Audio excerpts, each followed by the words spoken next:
ഈ നമ്മുടെ ഉമ്മ വല്ലാത്ത സംഭവനട്ട. എന്താ നിനക്ക്?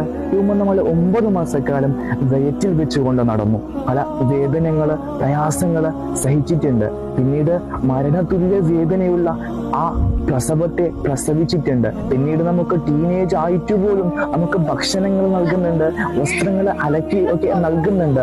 എന്തുകൊണ്ട്? ഉമ്മാക്ക് എന്തെങ്കിലും ഉപകാരമുണ്ടോ? ഉമ്മാക്ക് എന്തെങ്കിലും ബെനിഫിറ്റ് ഉണ്ടോ? ഒന്നുമില്ല. നമ്മോടുള്ള സ്നേഹം മാത്രമാണ് ഉമ്മാക്ക്.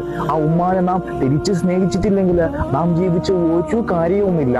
ആ ഉമ്മാന്റെ മഹത്വം അറിയണമെങ്കിൽ ഉമ്മ എന്ന് വിളിക്കുന്ന ആ ശബ്ദം നമ്മുടെ വീടുകളിൽ നിന്ന് മാഞ്ഞുപോയാലേ നമുക്ക് ആ ഉമ്മാന്റെ മഹത്വം മനസ്സിലാവുകയുള്ളൂ. മുത്തനബിത്തങ്ങൾ പറയുന്നുണ്ട്, അൽ ജന്നത്തു തഹത അഖ്ദാമിൽ ഉമ്മാത്ത്. ഉമ്മാന്റെ കാൽപാതയിലാണ് സ്വർഗം. നമ്മുടെ അടുത്ത് തന്നെ സ്വർഗമുണ്ട്.